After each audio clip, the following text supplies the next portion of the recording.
AEW Dynamite's ratings on TBS improved this week, becoming the #1 show on cable for the night of Wednesday. Also an update on Collision and their ratings in the DVR portion, particularly after the week-on-week decline for the first 3 episodes. COLT CABANA was backstage at Dynamite on Wednesday, and now he's going to be a producer for the Wednesday night show moving forward. Let's talk about Rampage as well. Big Bill and Brian Cage, they advanced in the Blind Eliminator Tag Team Tournament, as well as SAMMY GUEVARA and Daniel Garcia. Also an update on Thunder Rosa and her in-ring return.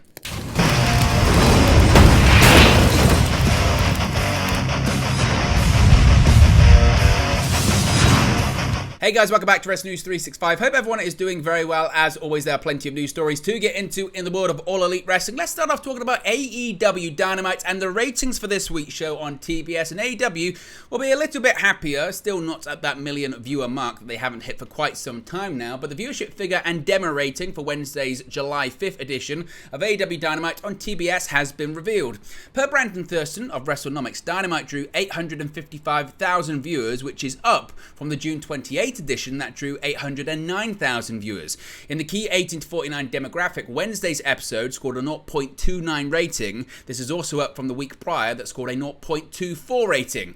AEW, as I mentioned, did rank #1 on cable in the demo for the evening. The show featured Kenny Omega defeating Wheeler Yuta in a Blood and Guts preview main event, and the Blind Eliminator Tag Team Tournament kicking off with Orange Cassidy and Darby Allin defeating Swerve Strickland and Keith Lee. Meanwhile, AEW World Champion MJF and Adam Cole advanced in the Blind Eliminator by defeating Matt Menard and The Butcher. So what are your thoughts on the ratings improving this week for AEW for Dynamite? What are your thoughts on it being the #1 show on cable for the evening of Wednesday?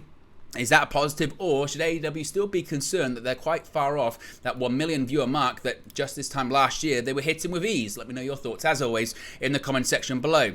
Now, continuing the theme about ratings, of course, tonight is another episode of AEW Collision. Live on TNT, it's going to feature the main event of Samoa Joe versus CM Punk for the first time in nearly 20 years. Of course, the topic, though, about the ratings for Collision is a hot topic at the moment. Since the recently launched AEW Collision airs on Saturday nights, conventional wisdom suggested that whatever the live plus same-day ratings were, they would likely see a substantial increase when factored into delayed viewing via DVR and on-demand. Though it doesn't add much when it comes to the primary function of TV ratings, determining a given program's ad rates, as DVR users tend to skip commercial breaks, the total viewership, including delayed viewing, is still has a utility for a wrestling promotion to gauge overall popularity.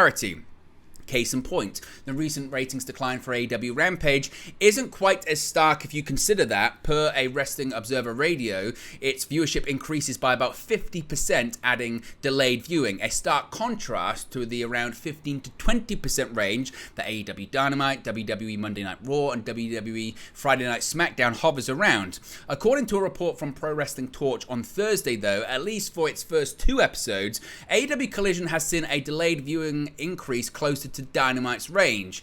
For the June 17 debut episode, which averaged 816,000 viewers live/same day, added 120,000 viewers after 3 days to 936,000, with another 16,000 viewers being added to the total after 7 days passed, for a total viewership of 952,000 viewers, increasing the audience by around 17%. By comparison, that week's Dynamite on June 14 increased its total by about 16% after 7 days. As for the second Collision on June 24, the live plus same day count of 595,000 added 97,000 viewers after 3 days for a total of 692,000, a 16% increase. That week's Dynamite increased by 10% after the same 3-day window. For a 1-to-1 comparison with the previous week, the premiere had gained 15% after 3 days compared to 12% for that week's Dynamite by the same metric. It remains to be seen how the delayed viewing figures will impact last week's Collision, which fell to Rampage levels in live plus same day viewing. So just a bit of interesting information there when it comes to the DVR numbers. Again, people don't really talk about them that much, and it's interesting. Do you care about the DVR numbers? Do you care about the ratings at all? Is this something that's being overspoken about, or does it still hold a place in professional wrestling today? Let me know your thoughts about that, as well as Collision tonight. Are you excited for the show, and who do you think will win between CM Punk and Samoa Joe in that Owen Hart Cup Foundation Tournament semi-final?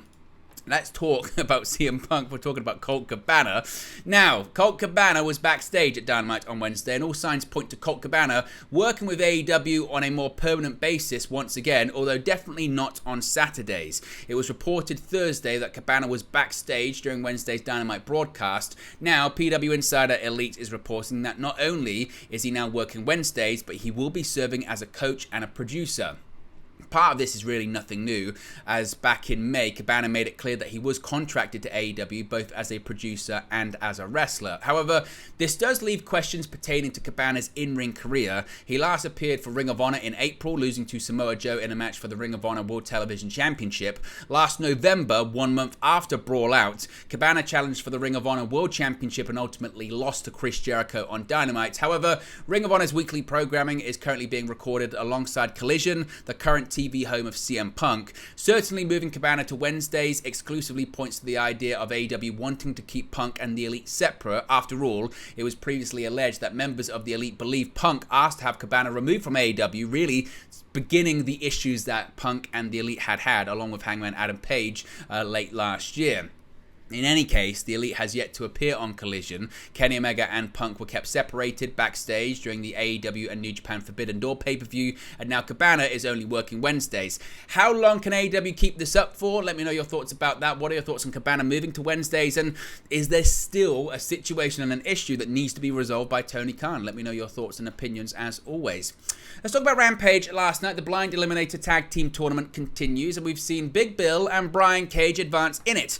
Big Bill and Brian Cage defeated Trent Beretta and Matt Sydal in the last quarterfinal bout of the AEW Blind Eliminator Tag Team Tournament on Friday's AEW Rampage.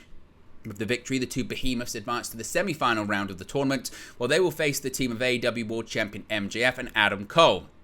Through most of the match, Beretta and Sydal used their experience as tag team specialists to their benefit, working in tandem to pick apart both Bill and Cage with high-flying spots. However, Bill and Cage always seem to have an answer as they overwhelmed their smaller opponents with their power. Ultimately, they worked in tandem to hit a deadly powerbomb/lariat combination on Sydal for the pinfall victory. The Bill and Cage vs MJF and Cole semi-final bout will take place on the upcoming episode of Dynamite, which will also feature the other semi-final match, which we'll talk about in just a second, because we have more members who have advanced in the tournament. Besides the two semi-final bouts, the upcoming Dynamite will feature matches such as the debuting Nick Wayne versus Swerve Strickland, Chris Jericho versus Commander, and Sky Blue versus Ruby Soho in the first semi-final of the Owen Hart Foundation Women's Tournament. Now, continuing to talk about this Blind Eliminator Tag Team Tournament on AEW Rampage last night, as I mentioned, the Jericho Appreciation Society still has representation in this tournament. One of the few teams in AEW's Blind Eliminator Tag Team Tournament featuring partners who are actively aligned with each other are advancing to the next round. The Jericho Appreciation Society's Daniel Garcia and Sammy Guevara defeated the makeshift team of Jeff Jarrett and Matt Hardy on Friday night's episode of Rampage on TNT. The win moves Garcia and Guevara into the tournament semi-finals, where they will face AEW International Champion Orange Cassidy and Darby Allin. The other semi-final, as I mentioned, will see AEW World Champion MJF and Adam Cole take on Big Bill and Brian Cage, who were also victorious on Friday night's edition of Rampage. Despite their history together in the JAS, there have been signs of simmering tension between Garcia and Guevara, dating back to when they first teamed together at the start of the year. On this past Wednesday's Dynamite, both were surprised to hear their leader, Chris Jericho, at least consider an offer to join Don Callis' beginning and opening faction. And before that, Guevara seemed to be at odds with Jericho, whose mentorship dates back together to their days in the Inner Circle on the debut episode of AEW Dynamite, then on TNT. Finally, a bit of an update when it comes to Thunder Rosa, and possibly she's heading towards an in-ring return. With the launch of AEW Collision, various absent AEW stars have made their returns to the company, including Miro, Andrade El Idolo, and obviously CM Punk. One absent name in AEW who was heavily marketed for the show was former AEW Women's World Champion Thunder Rosa, who has not competed since relinquishing the championship back in August of last year. In her latest vlog, Rosa spoke to AEW Dr. Michael Sampson, who provided an update on her injury status, noting that 6 weeks could be a good goal for her. He said, quote, "It's been a long process looking at the most recent MRIs and all the conservative stuff we've done in the past. You're progressing well right now. You still have all the pathology in your lower back, L4 and L5. With our progression going into pushing it to the limit, but taking it sequentially, going back week to week to week, we push a little more. If we hit a roadblock, we take a step back. Over the next 4 to 6 weeks, we'll see how it's going. So far, you've been progressing really well, pain-free. If we continue to do that, we know where we stand, get you stronger, get you ring ready. As long as you don't have that pain, we're good. We still have to protect your back. The pathology has not gone away. It's just a matter of we're treating it so it helps you improve, yet protects you from worse things. I would say 6 weeks is a good goal to point to. 6 weeks, and we'll see how we go with that. Now, in the meantime, she's been providing Spanish commentary for AEW shows during her ongoing hiatus from the ring, but certainly it does look like Rosa is nearing closer to an in-ring return. But there you go, guys. It's latest AEW news for you. Be sure to smash a like on the like button. Be sure to subscribe bottom right-hand corner. As always, let me know your thoughts in the comment section below, and I'll speak to you again very, very soon. Hey guys, thank you for watching, listening, streaming, or however you come across this video today. Be sure to click on the video on the right there to watch our next video, or click the bottom there to subscribe, or the bottom right-hand corner. Thank you very much, and I'll speak to you again very soon.